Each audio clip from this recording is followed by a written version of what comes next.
podemos pasar a lo que es la entrevista de hoy con Patricio Justo, que es un analista internacional especializado en política exterior china.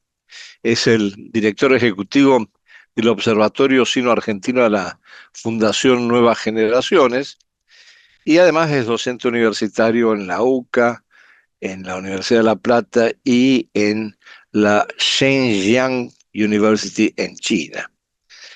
Es coordinador además del Grupo de Trabajo sobre Australasia del CARI y consultor político en el ámbito público y privado.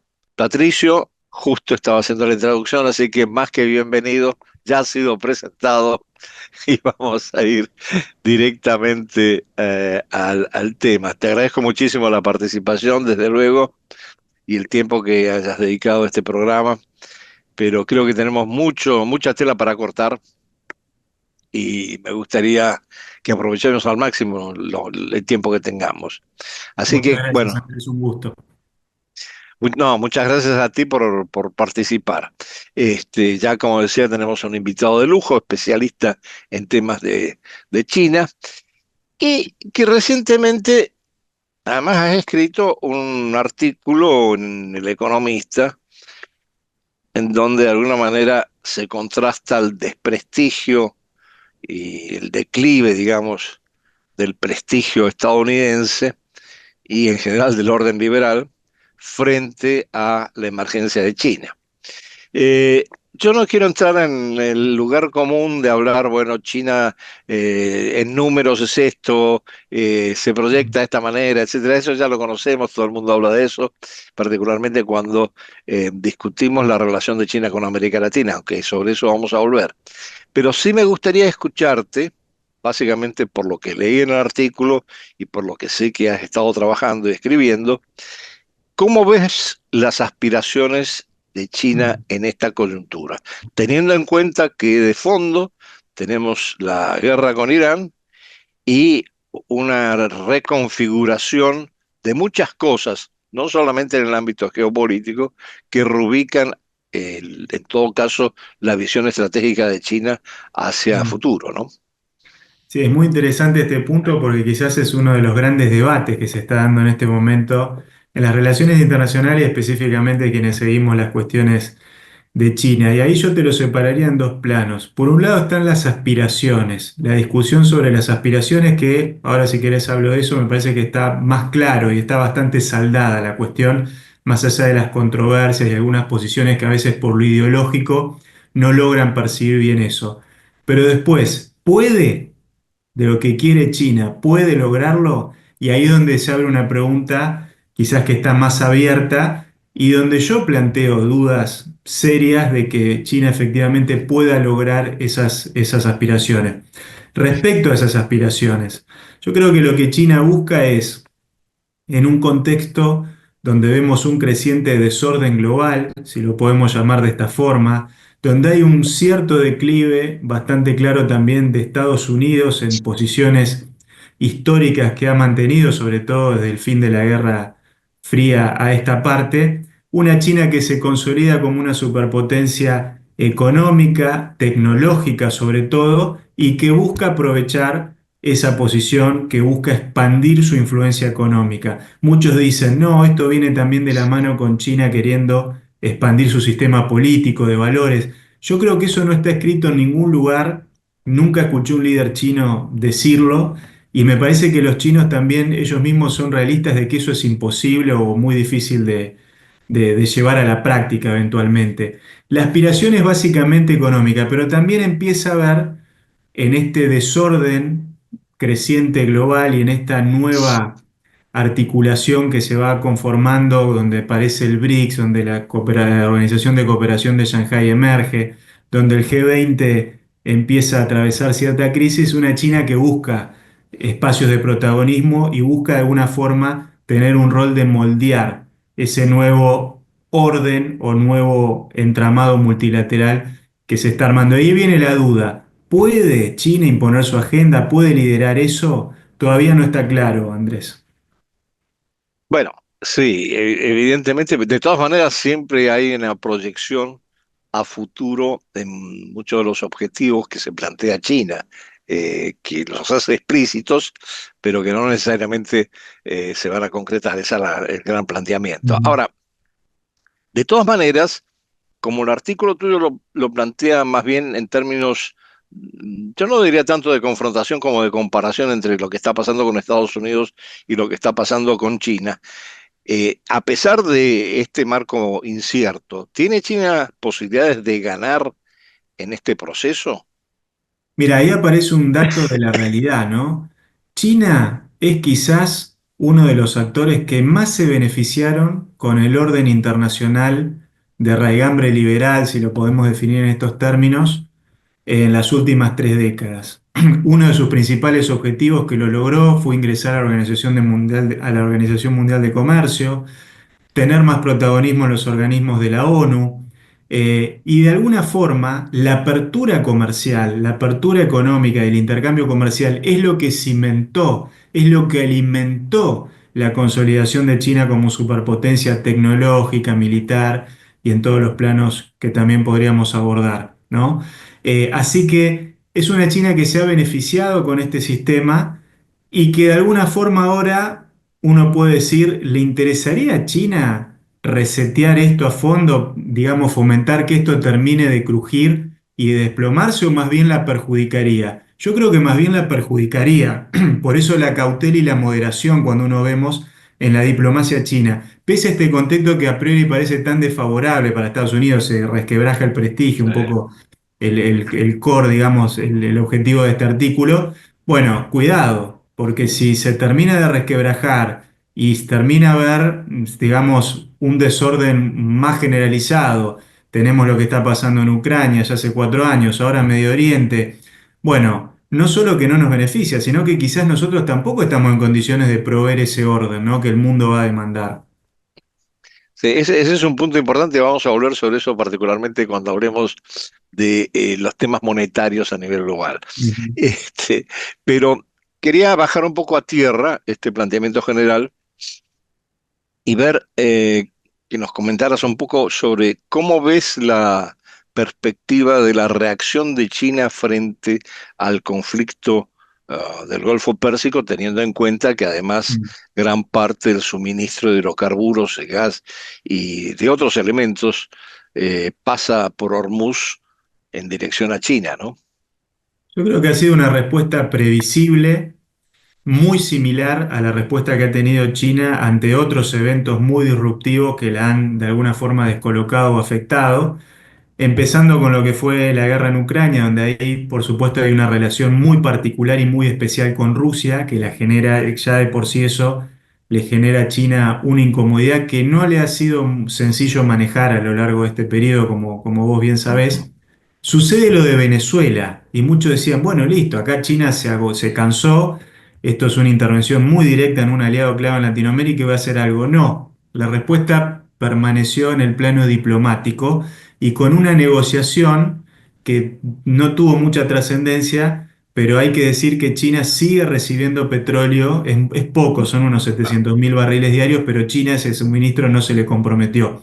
O sea, mantuvo una dura respuesta diplomática, pero trató de negociar para mantener económicamente lo que le interesaba. Lo de Medio Oriente es distinto por su dimensión, la cantidad de actores involucrados y la gravedad que esto tiene ahora sí mucho más seria para el suministro petrolero.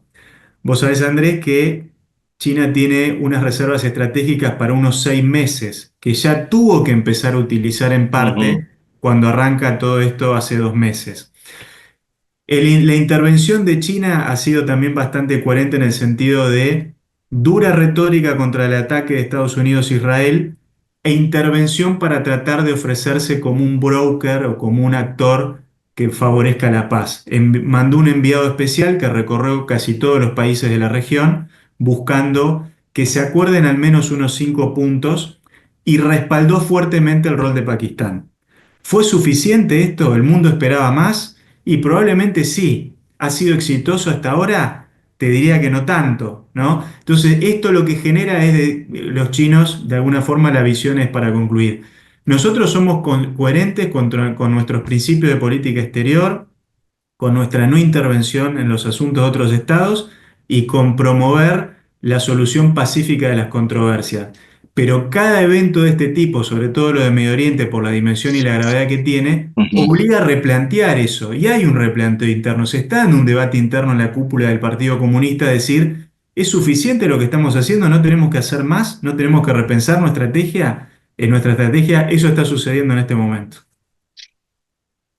A ver, yo como comentario, 3 puntos. Primero, obviamente en el caso de Venezuela, lo que le interesaba a China era recuperar y que le pagaran la deuda en petróleo que estaba pendiente por parte del Claro. régimen Unos 20 mil venezolano. millones de dólares, se Sí, estima. y que se suponía que iban a ser pagados, no sé, creo que en 20 años. Ujú. En cuanto al estrecho de Hormuz, yo creo que sí ha habido una actividad muy sutil desde el punto de vista diplomático por parte de China. Desde luego, no nos olvidemos que Pakistán es un aliado de China y fue el campo donde justamente se desarrolló la posibilidad de unas conversaciones entre Estados Unidos e Irán. Pero el tema del estrecho de Hormuz me abre otra serie de preguntas que tiene que ver con, bueno, si se cierra Hormuz, si se cierra Bab el Mandeb, creo que se llama el Mar otro, Rojo. la entrada al Mar Rojo, al Mar Rojo. ¿Cuáles son las alternativas para China, que es un país exportador por excelencia, pero que además absorbe una cantidad de suministros? ¿Qué implica esto en términos de una reconfiguración del mapa de conectividad terrestre, ¿no? Porque además detrás de todo esto ha habido una gran inversión en términos del BRI, de la Belt and Road Initiatives, y que ahora de repente implica reorientarse nuevamente y con mucha fuerza, me parece, en Eurasia, hacia Eurasia y hacia las conexiones terrestres vía Eurasia para poder exportar e importar. El tema, ¿sabes cuál es, Andrés? Por supuesto que en la visión estratégica de China, la conectividad terrestre vía Eurasia está en el corazón, en el origen de la BRI. Cuando Xi asume y anuncia en el 2013, lo hace desde Kazajstán, Eh, porque la eh, principal vía de la BRI, obviamente que es por ahí con la idea final de la conectividad hacia Europa. Ahora, no es suficiente. China siempre supo que eso no es suficiente y Hormuz es necesario. Hormuz es estratégico y necesario, y ni hablar si el Mar Rojo, que es donde sale gran parte del sí, petróleo de Arabia Saudita, porque mucha gente no tiene presente esto, ¿viste? Se habló mucho de que a China lo único que le importa es Irán. China le sí, compra más petróleo a Arabia Saudita que a sí, Irán, por sí. ejemplo, ¿no? Obviamente que Pero el ahí petróleo estamos que hablando. pasa por el estrecho. Claro, exactamente. Le compra casi lo mismo Irak, para que te hagas una idea de la importancia de Irak. En términos petroleros, comparación Irán es más o menos lo mismo. Desde ya que la sociedad con Irán tiene otros planos, no tiene otras aristas que lo hacen un socio muy importante también, no solo por lo energético. Pero digo, China no puede sostener, no puede resignar y no puede mantener una situación, no puede soportar un statu quo que se prolongue mucho en el tiempo con Ujú, un bloqueo en Hormuz, y ni hablar si se suma lo que decís vos eventualmente en el Mar Rojo. Ojo, ujú. China sabe también que hay países que lo sufren mucho más, como Japón, por ejemplo, ¿no? Sí, Corea del Sur, Filipinas, viste que en Filipinas ya hubo un paro de transporte sí. justamente porque se quedaron. No tienen reservas estratégicas como China ellos. Entonces, China, de alguna forma, efectivamente, privilegia, sabe lo importante que es la conexión vía Eurasia, pero necesita que esto se resuelva. ¿Sí? De alguna forma necesita que esto también se resuelva. Ahora, en el trasfondo, aparte, me parece que hay un replanteamiento, o podría haber un replanteamiento con respecto a la Belt and Road Initiative. Como fue concebido originariamente, ahora Mm, en el 2023, si no me equivoco, ha habido un replanteamiento de una especie sí. de BRI eh, de 2.0 con una cantidad de elementos nuevos que se han incorporado. Me gustaría que comentaras un poquito de qué implica esto en términos de la nueva ruta de la seda digital, la Bien. nueva ruta de la seda eh, verde y así sucesivamente. Mira, ahí pasaron dos cosas. Primero, que se cumplieron 10 años del lanzamiento y viste, la política china tiene su estrategia de planificación que es sagrada, es muy estricta, ¿no? Todo se planifica y todo es evaluado y reevaluado permanentemente. Entonces, sucedió esto con la BRI. ¿Qué conclusión llegaron? Bueno, hay cosas que salieron muy bien, hay países con los que se pudo avanzar muy bien y hay sectores y países con los que no, con los que tuvimos problemas.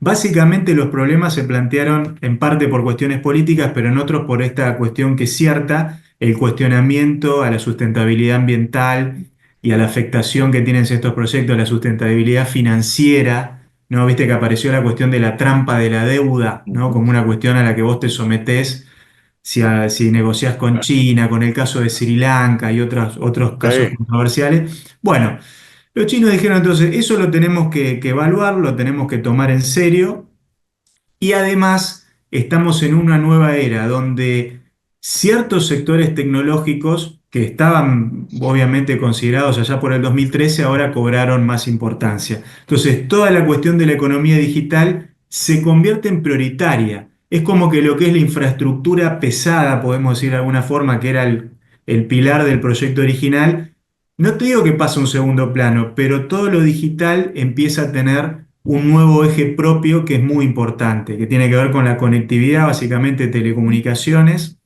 y desarrollo de tecnología de punta con los socios que están, digamos, integrados en la BRI. Esto tiene que ver con básicamente robotización, telecomunicaciones e inteligencia artificial. Te diría que son los tres grandes ejes que aparecen en esta BRI 2.0. Muy interesante para los países que son socios que saben claro, aprovechar eso, ¿no? Y claro. que no caen simplemente como con un gobierno corrupto que dice te firmo algo por 100 años para que me hagas un puerto. Bueno, yo siempre digo que eso es más responsabilidad del país que lo asume que de los propios chinos que Sí, aprovechan la claro, situación, claro. ¿no?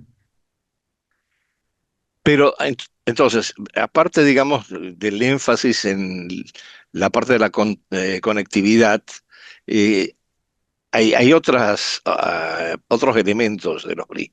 Hay uno que después podemos volver a hablar, que es la nueva ruta de la seda polar, que es muy importante también en función de esta reconfiguración de las rutas marítimas y terrestres. Yo creo que hay una gran aspiración, probablemente en conjunto con Rusia y con otros actores, de garantizar de que se pueda movilizar bienes por el Ártico en la medida que se va descongelando. Pero quería volver sobre el tema de la parte financiera. Eh, Hay todo un debate sobre la desdolarización. Mm. Hay un proceso, sí, serio de eh, desvalorización en algún sentido del dólar como la moneda común. Y la gran pregunta que surge siempre es si, eh, obviamente el reemplazo no va a ser el euro, si el reemplazo podría ser el yuan, más considerando que toda una serie de mecanismos ya establecidos para sustituir al SWIFT, como el SIP en el caso de China, que facilitarían esto. Y aquí hay un gran debate, ¿no? Porque hay gente que dice, no, es que lo que pasa es que a China no le conviene pasar a manejar el yuan como la gran moneda, porque le implicaría problemas de convertibilidad, afectaría sus exportaciones, en fin. Me gustaría escuchar un poco qué pensás al respecto. Va un poco lo que te voy a decir en esa línea de lo que estás diciendo. China efectivamente tiene un objetivo que ya está planteado de manera manifiesta. Viste que hay algunas cosas que yo dije por ahí no se dicen o están solapadas. Esto es manifiesto. La internacionalización del yuan, el renminbi, que es Sí, como ellos le dicen a su moneda. Esto está clarísimo. La conformación, toda la promoción de China de ciertos bancos que ha hecho, sobre todo el Banco Asiático de Inversión e Infraestructura, va en esa línea, ¿no? Que se financien proyectos y que se hagan grandes proyectos con los países que son miembros usando yuanes, que se pague el comercio, las transacciones de comercio usando yuanes. Ahora, esto va un poco más lento de lo que China quisiera. Más allá de que efectivamente Trump está ayudando muchísimo con sus políticas claro, que han hecho hundir el dólar, ¿no? sí, O sea, hay factores externos, pero mucho explica las políticas de Trump de generar mayor inflación en Estados Unidos, bueno, las políticas de tasas, todas estas cuestiones que vos conocés muy bien, donde el dólar está teniendo un proceso de evaluación a nivel global. Pero además hay una pérdida de confianza en Estados Unidos como socio que hace que cada vez más países digan, che, y si nos diversificamos un poco más, y aparece ahí obviamente la alternativa China. De hecho, el petróleo que pasa por el estrecho de Hormuz, China acepta que sea pagado en yuanes, ¿sí? Por el caso de Irán, ¿no? Entonces, esa transacción ahí, por ejemplo, ya existe en ese caso. Sudáfrica y Rusia, miembros del BRICS, ya han aceptado pagar transacciones en yuanes.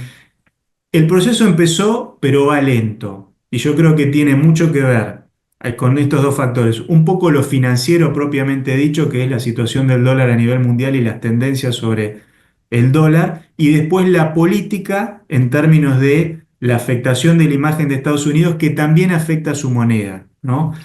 Pero me parece que esto todavía va lento y efectivamente China resigna mucho. China ha jugado históricamente con la devaluación del yuan cuando lo necesitó y digamos una herramienta que resignaría en gran parte o quedaría mucho más limitado si esto avanza. Así que eso es cierto también y es parte del debate que se está dando en China. Eh, por lo que hemos estado conversando, hay dos espacios, me parecen importantes, en donde se ha incrementado la presencia china. Uno, los dos, ambos han sido promovidos por China. Uno tiene que ver con esto que estamos hablando de la desdolarización, la posible emergencia del yuan y los acuerdos que se están desarrollando en términos de monedas nacionales entre algunos de los miembros de los BRICS. Entonces, uno de esos espacios Sí, son sobre los todo BRICS. BRICS. Sí. Y el otro es la Organización de Cooperación de Shanghái, que a partir de haber sido fundamentalmente un acuerdo, si uno quiere, en términos de seguridad, más que nada para enfrentar el terrorismo en la región, se ha ido convirtiendo progresivamente en otra cosa. Tiene un componente cada vez mayor desde el punto de vista económico-comercial y desde luego es una garantía para mantener lo que hablábamos al principio, las vías terrestres alternativas a aquellas vías marítimas que pueden ser afectadas o cerradas en este proceso. ¿Cómo ves la proyección de China en estos dos espacios y en otros, particularmente los que están dirigidos al sur global? Sí, el tema del sur global, que no es un concepto creado por los chinos, pero que los chinos lo están tomando y lo han convertido como en un marco, digamos, conceptual de lo que es la proyección internacional. China sabe que su proyección a nivel global nace y se consolida a partir de los países del sur global, para los cuales estas plataformas como el BRICS y la Organización de Cooperación de Shanghái son las dos patas, ¿no? Como si fuera una persona, bueno, las dos Sí, piernas, digamos, son estas plataformas. En ambas, que empiezan por cuestiones muy concretas, el BRICS más vinculado a lo económico, ¿no? Post-crisis financiera, lo que decías vos de la Organización de Cooperación de Shanghái, un interés de China y Rusia por la seguridad en Asia Central. Vos fíjate que hoy en la Organización de Cooperación de Shanghái coexisten India y Pakistán, por ejemplo. Y hay países ya sí. del Cáucaso, está Mongolia, se ha expandido de manera notable. Es un Está foro Irán, casi, ¿eh? está Irán, Está Irán, está no nos Irán. olvidemos. Sí, Irán que también ahora está en el sí, BRICS, que genera sí, una gran incomodidad y yo creo que la parálisis que ahora se advierte un poco en el BRICS, viste que no ha habido muchas sí, declaraciones o sí, comunicados, tiene que ver justamente con esto, porque vos te ampliás y generás de alguna forma un beneficio al decir nos estamos ampliando, somos cada vez más plurales, integramos cada vez más países, pero también comprás los problemas claro. que traen estos países, ¿no? Básicamente cuando fue la ampliación del BRICS Plus a los países del Medio Sí, Oriente, al entrar Irán, pasa esto. Pero China sabe que soportar eso, aunque te venga con esa mochila, con esa carga, no deja de ser beneficioso en términos de que son claramente a nivel global los dos bloques multilaterales que más expansión y más interés están atrayendo, cuyas agendas se inician con temas muy concretos, pero que hoy se amplían. Vos fíjate que las cuatro iniciativas globales de China, que lanzó el presidente Xi en los últimos 3 años, hay una de seguridad global. Y sí, es un sí, interés de China que justamente ah, la seguridad sea un eje del BRICS sí, también. ¿Mm? sí, Eso es una novedad sí, de gran magnitud porque en el BRICS está Brasil, por ejemplo. Hay democracias de distintos países del mundo que están también participando de esto y entrar en esa agenda para China obviamente que es absolutamente funcional y beneficioso.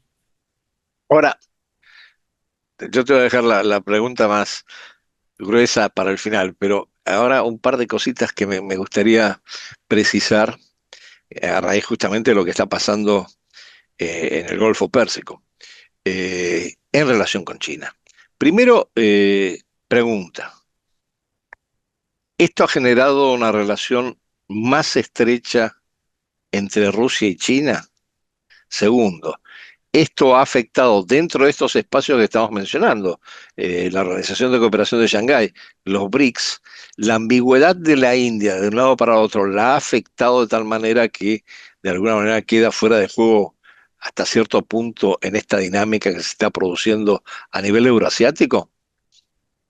La primera pregunta es muy interesante. Yo creo que increíblemente, porque uno puede decir, si Kissinger viviera, lo que estaría diciendo, ¿no? De la política exterior estadounidense, pero una de las cosas que ha logrado es el acercamiento que ya era por algunos temas, como decíamos, regionales, de la seguridad regional y lo económico en términos de las compras energéticas que hace China de Rusia y todo lo que Rusia depende también de China en términos tecnológicos, eso ya estaba. Bueno, ahora hay una razón más que es Estados Unidos convertido en un factor disruptivo del orden global que está generando un acercamiento, está de alguna forma todo ese accionar, esa política exterior, está contribuyendo a que Rusia y China estrechen y afiancen aún más su alianza estratégica. Viste que ha sido definida como que no tiene límites. Bueno, límites hay.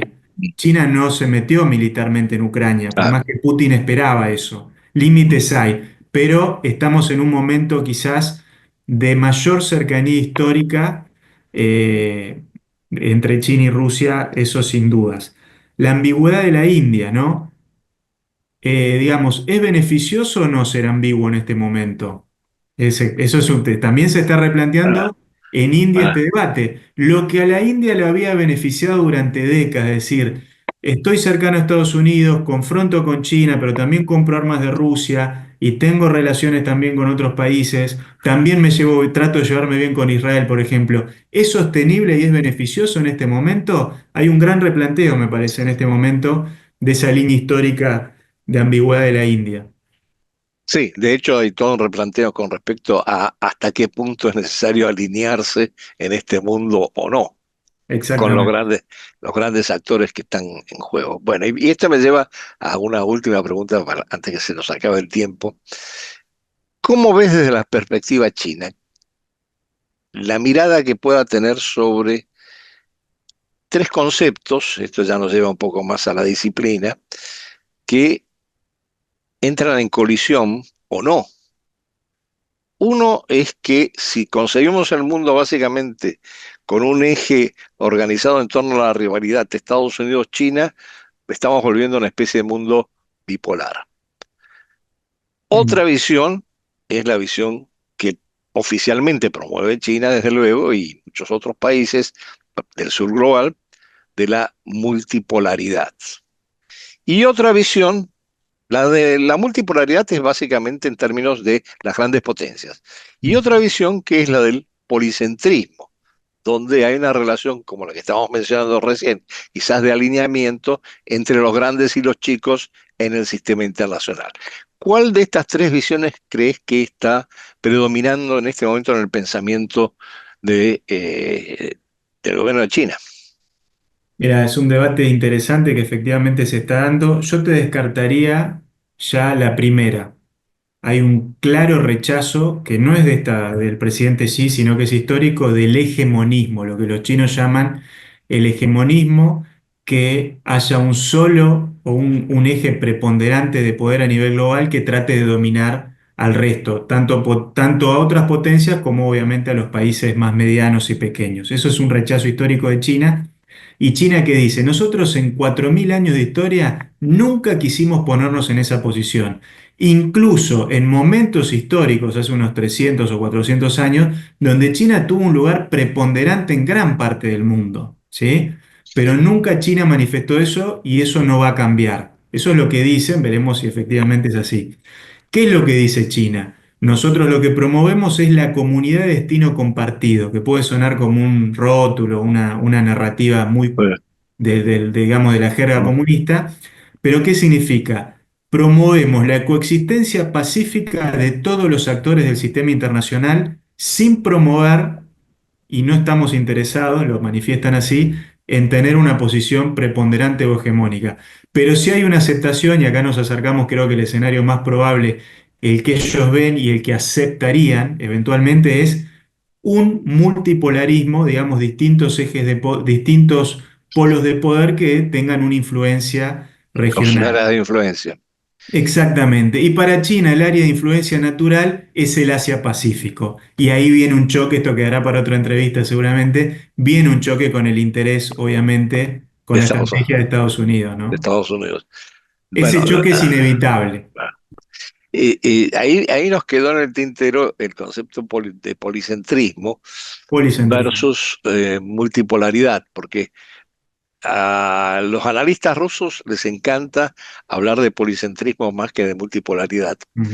porque eso también permite que las áreas de influencia se vean de otra manera, no como la hegemonía de una gran potencia, sino como una relación muy particular entre los pequeños países y las grandes potencias. Pero bueno, esto también va a quedar, giro para otra discusión, a menos que tengas un comentario final al Te respecto. cierro con una cosita. Dale. Cuidado que la visión china de esto no es de las esferas de poder de tipo occidental, No. ¿no? Que se dan de manera natural por la Sí, fuerza. China cree que se puede por las normas mm, articular eso también, ¿no? Entonces eso sí.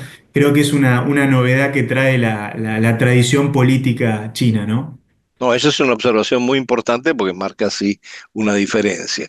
Patricio, te agradezco muchísimo, se nos está acabando el tiempo, sé que vamos a tener para otra conversación en otro momento, porque quedaron muchos cabos sueltos, pero me parece que el panorama se presentó de una manera bastante completa, como para los que nos estén escuchando entiendan un poco esta dinámica, más allá de los clichés y de la visión Mm. simplista que a veces se da de la confrontación entre China y Estados Unidos. Patricio, te agradezco muchísimo por tu tiempo, te mando un gran abrazo, gracias por las clarificaciones y espero que podamos vernos en otro episodio de Room Service en la Selva Global. Un gustazo, Andrés. Muchísimas gracias por la entrevista.